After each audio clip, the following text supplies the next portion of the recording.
Hi guys, this is just an additional info on how to determine if a system is linear or not. Tutorial 2 question 4, it asks us to determine if the system is linear or not. So if a system is linear, you need to satisfy two things. One is the homogeneity, the other one is the additivity. Alright, so for homogeneity, it means that, let's say if I have a system that I go input and output, let's say now this input is xt and the output is x sine t in my case. And if I have another input that is x1t, and this x1t corresponds to a of xt, I need to show that my output, the x1 sine t, is indeed equals to the output, which is a y1t, is indeed equals to a of yt, which means in this case is a of x sine t. So I need to show this. So as long as this is shown, then it satisfies the homogeneity. So let us try here.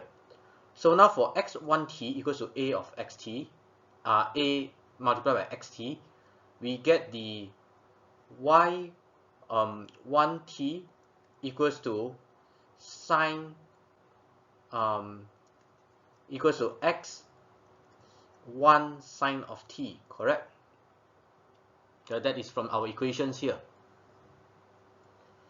And then when it's equals to x1 sine of t, we can now substitute it into this equation. x1 sine of t will be x1, the x1 sine of t will be a multiplied by x sine of t. So we only change all the t into sine t. So we just change all the t into sine t in this case. So this is the answer that we get, which is correct. It says that this satisfies the homogeneity. Now for the additivity, let's say we have x3t equals to x1t plus x2t. We want to prove that y3t will be equals to y1t plus y2t. So now how do we prove that? So we start from y3t. So y3t will be x3 sine of t. And as we know, we now can substitute the sine of t into each of these t here. So it will be x1 sine of t plus x2 sine of t. And now you also know that this x1 sine of t is actually y1t, is the output of y1. And x2 sine of t is y2t, which is the output of y2. So it actually satisfies also the additivity. So therefore this system is a linear system. Question 5, like I said earlier, since you have not learned on how to change the limits on the summations, it will not come out with this kind of question, so let us skip this question. Now on question 6, there are actually 3 questions. We ignore the D, so I will discuss one by one on whether it is linear or not. So in this part, I will discuss on A. So when yt is equals to t squared of x t minus 1, you'll be surprised with the answer later. Alright, so now, assuming that we have an input, we want to prove the homogeneity now. We have an input x1t, which give you the output of y1t. And this input x1t is equals to a multiplied by xt. Alright, we need to show whether the output is it a multiplied by yt. If the output is indeed a multiplied by yt, then this is it satisfies the homogeneity. So now let us check the y1t. So y1t equals to, we write back from the equation, t squared x1 t minus 1. So now this x1 t minus 1, we can substitute it into the previous equation. So this become t squared multiplied by a multiplied by x t minus 1. Alright, because all this t, you just change to t minus 1. So this t also you change to t minus 1. There you get this equation. Then if you arrange it nicely, it is a multiplied by t square x t minus 1. And do you remember, t square x t minus 1 is exactly our yt. So this is a multiplied by yt. So it satisfies the homogeneity. Now, in order to check whether it satisfies additivity, we can have another new input, which is summations of two different inputs. We want to prove that the output is also summation of the two output y1t plus y2t. So let us try here. So y3t, copy back the original equation, is t squared x3 t minus 1. And now we substitute the t minus 1 into all this. We substitute the x3t into the equation. We get t squared multiplied by x1 t minus 1 plus x2 t minus 1.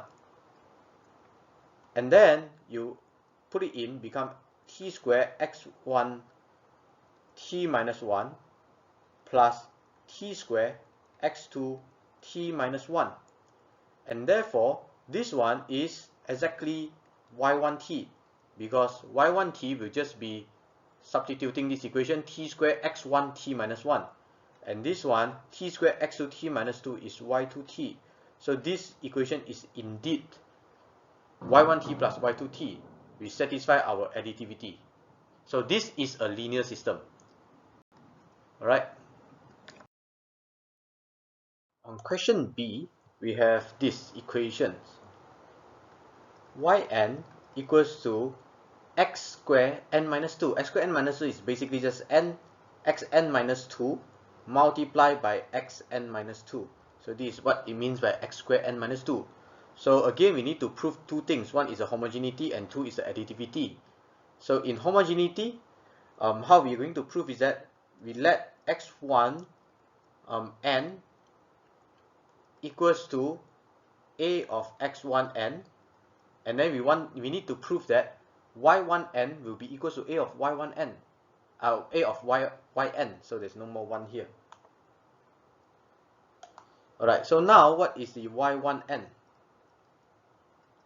If we just write back the same equations, it will be x1 square n minus 2, or just x1 n minus 2 times x1 n minus 2. And then now we substitute the n as n minus 2 over here. So it becomes, alright, so there are some confusion here. So I better write it as x1 n minus 2 multiplied by x1 n minus 2. Then now you can see that there's a difference here. This x1 n minus 2 is a x n minus 2, correct? Because x1 n is axn.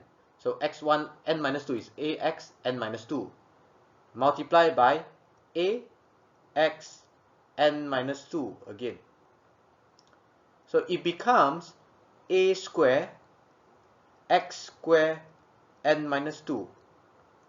And this is no longer a x square n minus 2 that we wanted to prove. So this one does not satisfy the homogeneity. Alright, this one does not satisfy. So this is a non-linear system. We don't even need to prove the additivities at all.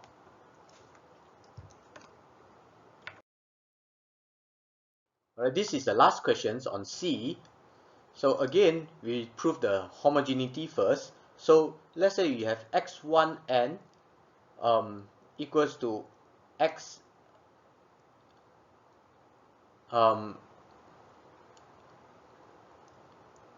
x1n equals to axn, alright?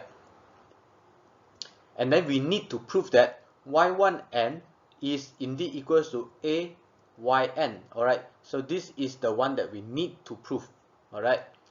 Now, we start from y1n.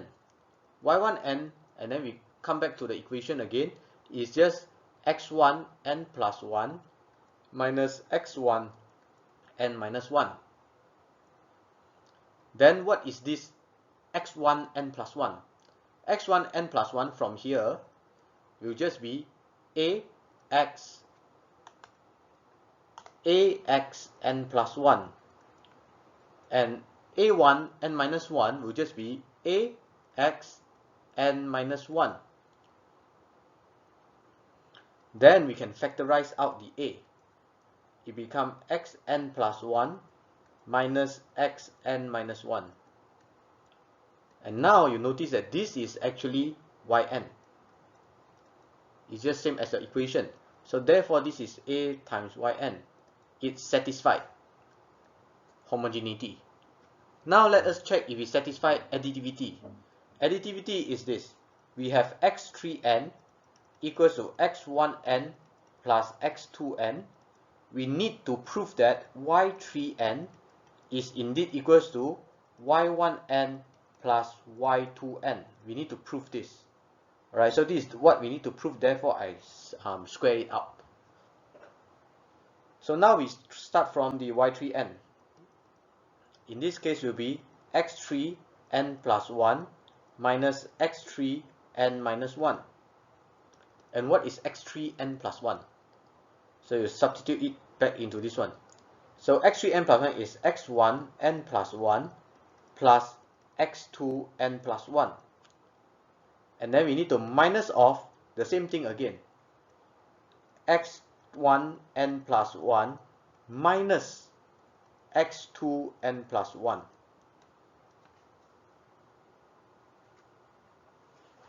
Oh, sorry. Now this is the this is plus, and this one is actually minus sign. Okay, a mistake here. Alright, so I use a different color pen.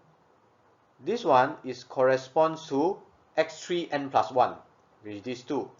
And for x3n minus 1 is these two. Is x1n minus 1 plus x2n minus 1. And there is, remember, because it's a negative here, so there's a negative sign. So therefore, we can write it this way. x1n plus 1 minus x1n minus 1.